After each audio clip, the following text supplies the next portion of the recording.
have Coach Mike Krzyzewski with us one more time here on Real Training Camp. Congratulations once again on all the success. And your final go-around now, your final quadrennial, which is a word we only pull out here on this show.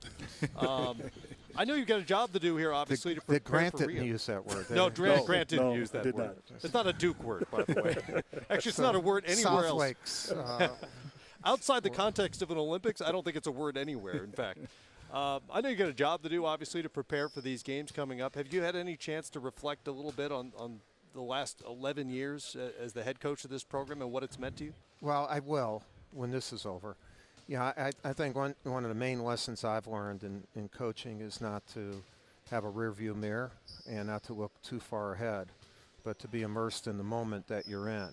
And because it's the moment that all of these guys are immersed in. Like, if they can't be playing because it's my last time or because it's Carmelo's chance to get a third gold medal there. We got 6 guys who've never played for the United States before. I'd rather be kind of in their moment. And so there will be time for reflection, but it won't be now. Maybe August 22nd. You've got just 2 players back from the 12 team. Right. 4 more from the World Championship team, World Cup team back in Spain 2 years ago.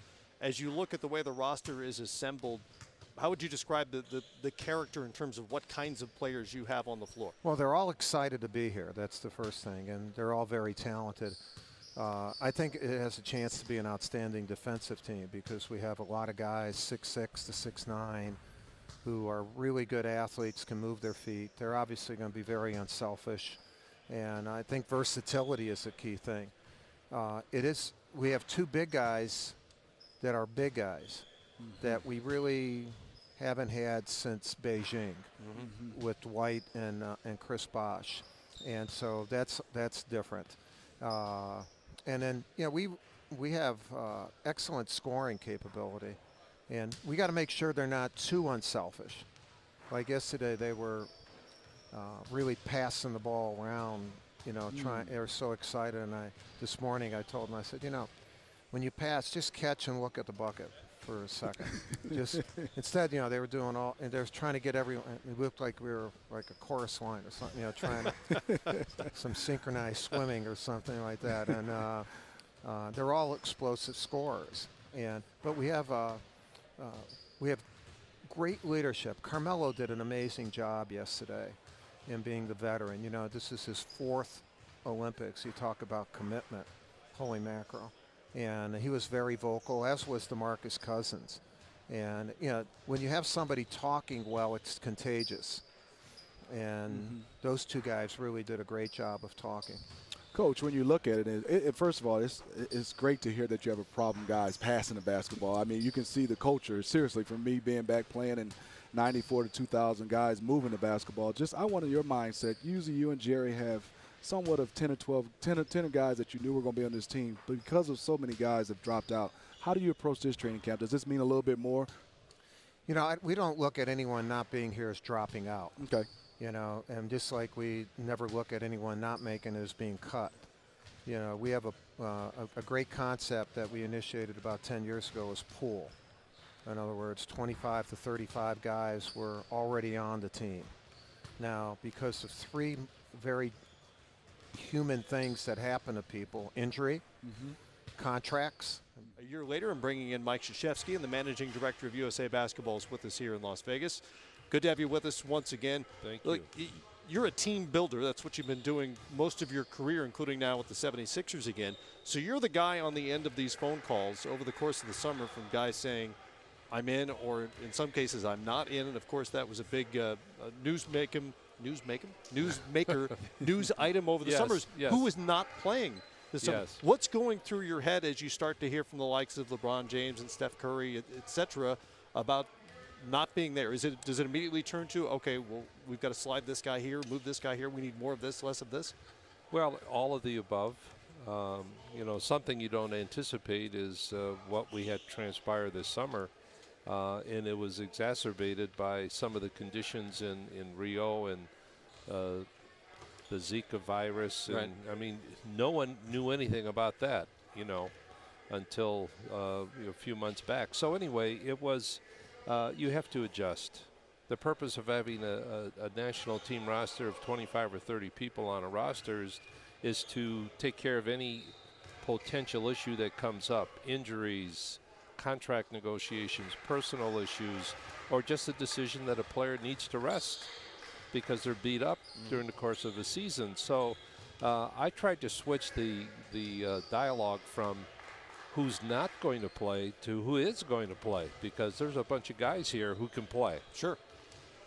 Jerry, we talk about these guys, and you have a lot of new faces to USA basketball. And obviously what you have done over the last 10, 11 years, along with Coach K, building a culture. How do you accelerate that for these guys in terms of learning and understanding what you guys have built over these last 10, 11 years? Well, actually, Coach and I have talked about that, and you know, each quad has been something different, just a different thing we have to address and feel, and it's kind of exhilarating just to have to redo the whole thing again in some ways.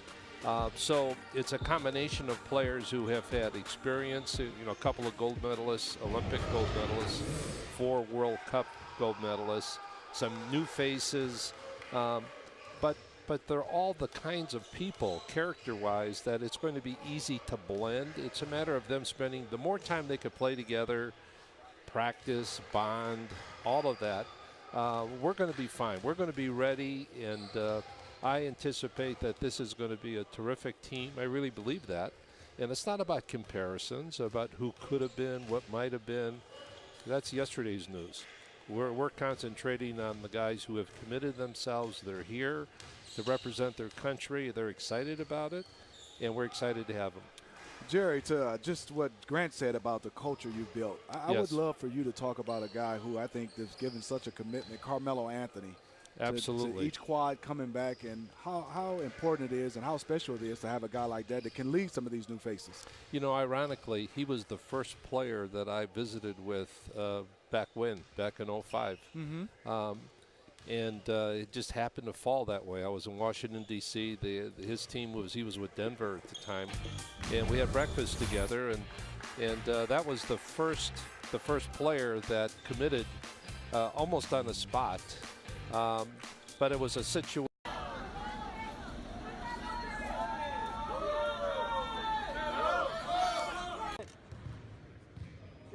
Straight. Hold it.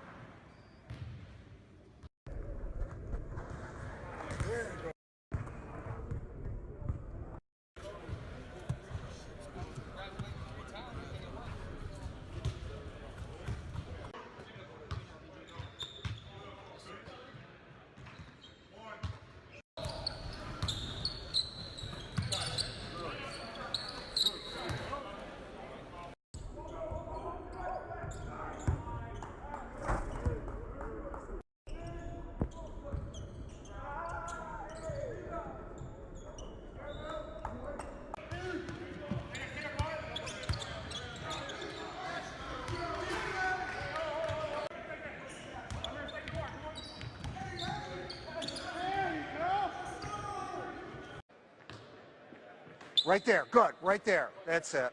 Good, good.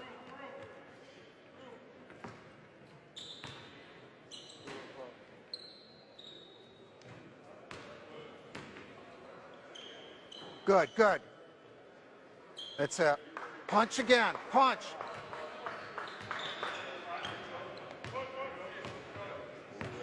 Yesterday, they wanted me to go to the cut, the 25 cut. You want me to go around?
Kyrie Irving, who is now a world champion as he joins us, as well as a gold medal winner 2 years ago when you were the MVP of the World Cup in Spain. Welcome.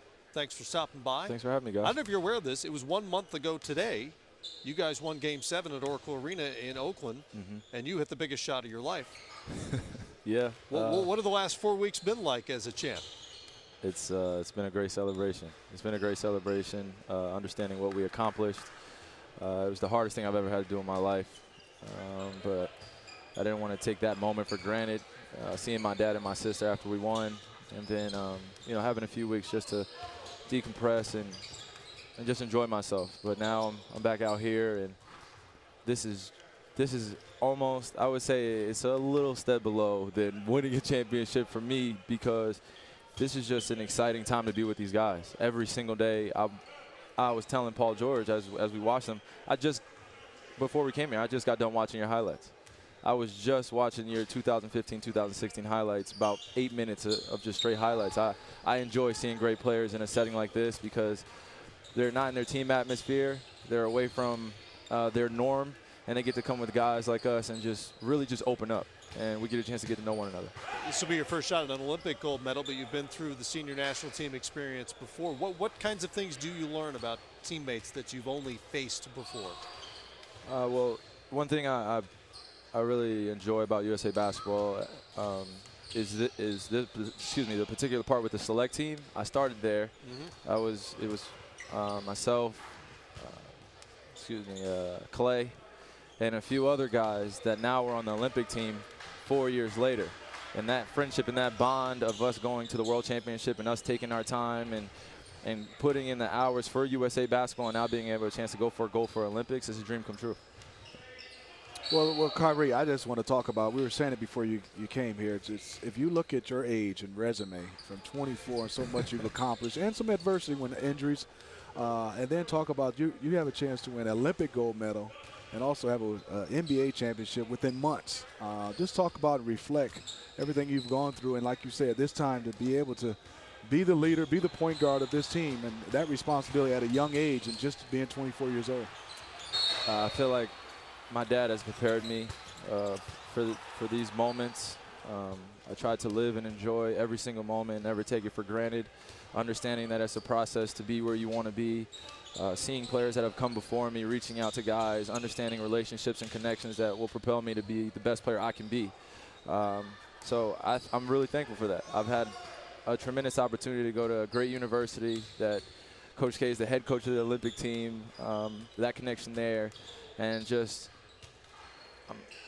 I'm trying to put into words what it really means because I didn't really expect it to happen this quick, a lot of the things that have been happening. So, like I said before, I just want to live in every moment and never take it for granted.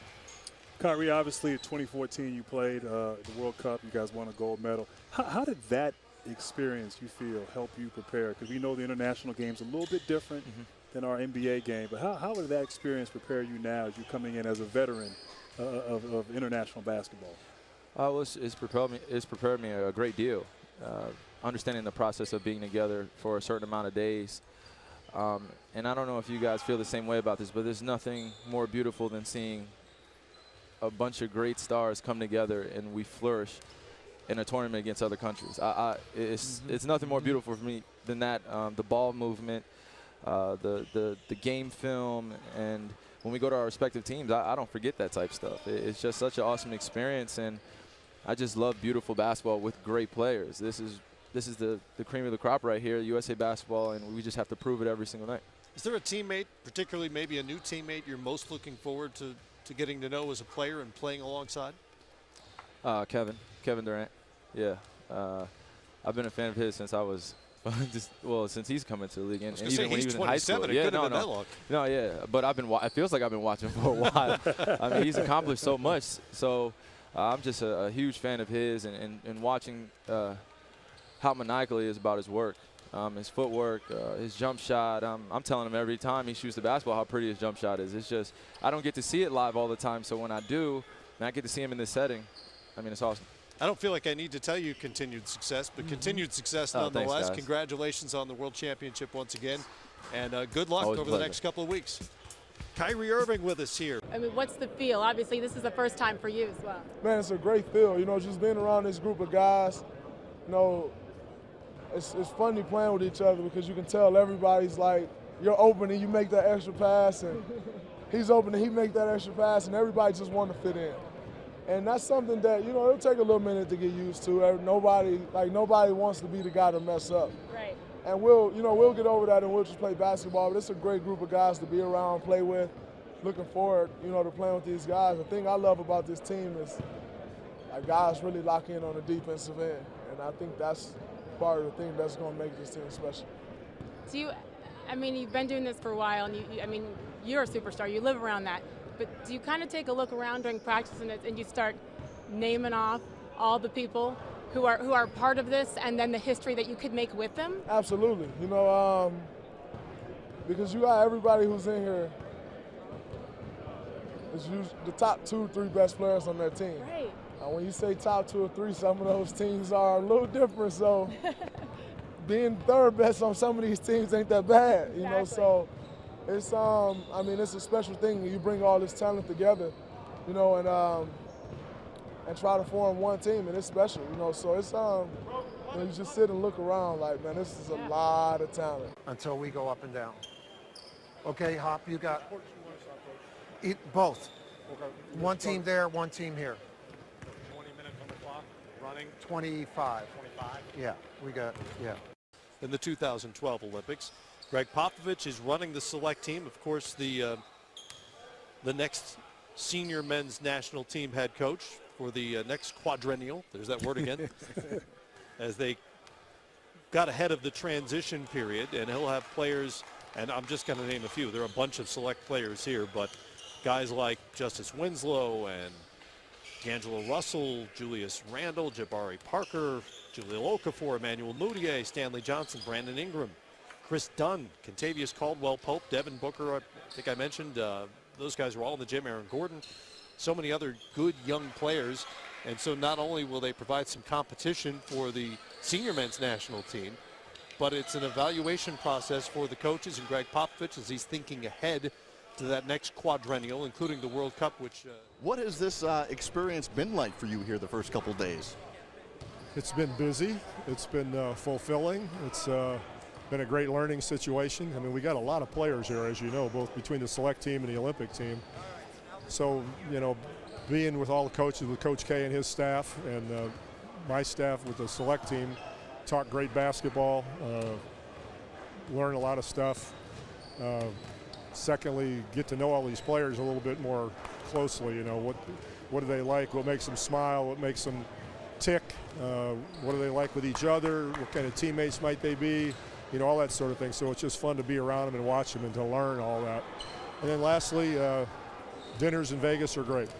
Yeah, I've heard something about that. But you do look refreshed and relaxed, a little less stressful environment than the normal day job. Yeah, you know, for right now, there's no winning or losing. Just practicing and trying to do what we can as the select team to get the Olympic team ready. It's a tall order. You know, that gold medal they've been winning here for 10 years is not easily won. It takes a lot of work. And USA Basketball with Jerry and Coach K has done a great job in setting a tone, building a culture, creating a pipeline where it just has been flowing. But it's not just roll out the ball. It takes a hell of a lot of work, and I can see it with my own eyes how complicated this all is. Beyond just coaching and learning the future of USA Basketball as you've been doing, what else goes into the transition process as Coach K hands over the reins to you after this Olympics? Well, it's not going to be like cut and dry. At least I hope not. You know, you think about what he's done for the last decade with this, and I would be a real fool to just say, okay, I'm going to go do it my way now, or I'm going to go do this. Sure, we're all different people, but I'm going to drain him. I'm going to squeeze every bit of info out of him that I possibly can. If he tried to just move too far away from it, I'd pull him right back. But I don't think he's going to go real far. He loves this program. He's been such a huge part of it. Hopefully he'll continue and be an integral part of what goes on. I'd be remiss if I didn't ask about one of your new players who we'll see on the international scene in Pau Gasol. What are you expecting out of him, and what maybe can you lend intel yet to the USA team? Yeah, I've never coached him, so Tommy Thibodeau will have to do that. So since he's one of Coach K's assistants, he can give him all the info he needs. I'm telling him about Tony Parker and Manu Ginobili. I'm selling them both out. Well, you did a great job a couple days ago with Tim Duncan. He'll have his day coming up here in a few days. Do you expect him to get emotional? What do you think we'll see from him? That's a great question. Timmy doesn't do that very often. He'll feel it. He'll feel it. It'll be very interesting to see how emotional he does get. It's a lonely feeling without him, though, I'll tell you. You know, when you've been with somebody 20 years, first of all, that sounds ridiculous. I can't imagine that really happened. But we know what time does for us. But at this point, I just got to get used to not having him around as part of the culture and his professionalism, his humor. The days that he was totally tired of me and wished that he was playing someplace else for sure. I'll miss all of that. I really will. Do you think there's any chance you'll ever be able to get him to come back and speak to your teams or use some of that wisdom he had with being with you for so many years? You know, I think in some way, shape, or form he'll be around. I'm not sure how much he's going to want to do that, but it's an open door. He can do whatever he wants. And anything he says to the team will always be on a personal basis. There's not going to be any room and any podium or any speech, you know, anything like that. He'll just do it his own way by walking around and touching people. Well, Coach, I must say this worked out quite differently than the last time we spoke, so I want to thank you. But that was at the end of a quarter, wasn't it? No, that was the first day of training camp. Same thing. Yeah, exactly. Coach Pop, best of luck this week. You too. Let's go to dinner sometime. Okay, we will. Do you drink wine? You know, whatever you're buying. Okay, because if you don't drink wine, you're not invited. I'll be there tonight. See you.